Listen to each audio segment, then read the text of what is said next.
বাসায় থাকতো তাকে আমার সাথে থাকতে দিত না আমার শাশুড়ি। একই ফ্ল্যাটের মধ্যে 2টা রুমে থাকতাম, আমি একটা রুমে, আমার শাশুড়ি একটা রুমে। আমার হাজবেন্ড যদি কখনো আমার রুমে আসতো, আমার শাশুড়ি তার রুম থেকে আমার হাজবেন্ডকে ফোন দিয়ে তার কাছে নিয়ে যেত, আমার কাছে সে স্টেই করতে দিত না। জাস্ট রাত্রে ঘুমানোর সময়ও ইভেন সে এসে বারবার নক করতো, বারবার আমাদের দরজার সামনে দিয়ে ঘোরাফেরা করতো। আমার হাজবেন্ডকে সে বলতো দরজায় লাগানোর কোনো দরকার নাই, তুই ঘুমাচ্ছিস ঘুমা, দরজা দিবি কেন।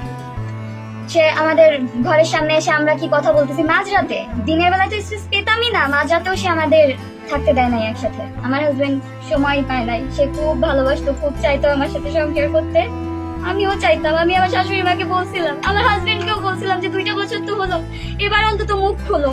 ও মুখ খুললো না, ও বলে আমি আমার মায়ের উপর কিচ্ছু বলতে পারবো না, কিচ্ছু না।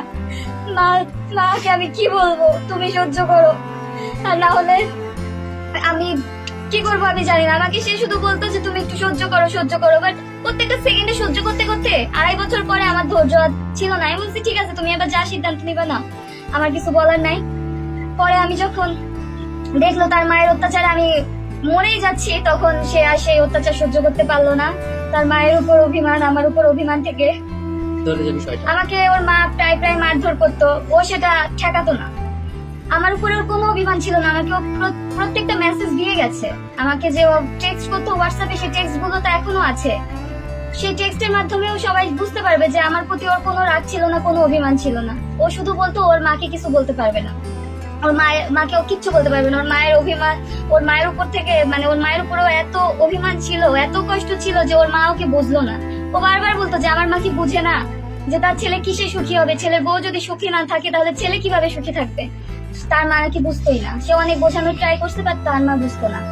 এক পর্যায়ে তার মা যখন আমাকে ডিভোর্সের জন্য, তার মা লোভী ছিল, সে বলতো যে যৌতুকের জন্য যে গহনা টাকা বাড়ি গাড়ি দিবে তার ছেলেকে, সেরকম মেয়ের সাথে সে তার ছেলেকে বিয়ে দিতে চায়। তো আমার হাজবেন্ড যেহেতু আমাকে প্রচুর ভালোবাসতো, সে আমাকে পছন্দ করে নিজে বিয়ে করছে, তো আমার হাজবেন্ড চাইতো না আমাকে ডিভোর্স দিতে। আমি তো নির্দোষ, আমি যদি দোষী হইতাম তাহলে তো আমার হাজবেন্ড আমাকে ঠিকই ডিভোর্স দিয়ে দিত, সে তো মারা যেত না। কারণ ডিভোর্স তো বর্তমানে অ্যাভেলেবেল, আর এটা খুব প্রচলিত যে বউয়ের সমস্যা ঠিক আছে ডিভোর্স দিয়ে দিই, আর তার তো এটার ক্যাপাবিলিটি ছিলই। সে আমাকে ছাড়তে চায় নাই, কারণ সে আমাকে বারবার বলতো তোমার কোনো দোষ নাই, তোমারে ছাড়িয়ে দিলে তো তোমার জীবনটা শেষ। তো না পাইরা ও নিজেই চলে গেল, আমাকে একবার বলেও গেল না। তার মায়ের শখ ছিল তাকে প্লেনে চড়াবে, সে তার মাকে প্লেনে চড়াইছিল। তার মায়ের শখ ছিল অ্যান্ড্রয়েড ফোনের, সে তার মাকে দামি একটা অ্যান্ড্রয়েড ফোন কিনে এনে দিয়েছিল বেতন পাওয়ার সাথে সাথে। আমার স্বামী খুব সৎ ছিল, তার মা যখন তার কাছে সেই ইচ্ছার কথা প্রকাশ করে যে আমাকে একটা ফোন কিনে দিস বাবা, অ্যান্ড্রয়েড ফোন, সে 15 দিন পরে বেতন যেদিন পেয়েছে সেদিনকে তার মাকে ফোনটা কিনে দেয়। বাসায় এনে যখন তার মাকে হাতের উপরে ফোনটা দেয়, তার মায়ের প্রথম বাক্য ছিল তোর বউকে যে ফোনটা দিয়েছি সেটা বেশি দামি না আমারটা বেশি দামি। সেটা শুনে আমার হাজবেন্ডের হাত থেকে ফোনটাও পড়ে যায়, তার নিজের ফোন পড়ে যায়। পরে বলে যে মা স্লিপ করে পড়ে গেছে, কিছু মনে করো না। সেদিন রাতে আমার হাজবেন্ড আমাকে বলে যে দেখছো আমার মায়ের মানসিকতা কেমন, আমি তাকে খুশি হয়ে সে আমার কাছে চাইছে, তার ইচ্ছে পূরণ করলাম, সে আমাকে আবার আস্ক করে যে তোমার ফোনটা বেশি দামি না তার ফোনটা বেশি দামি।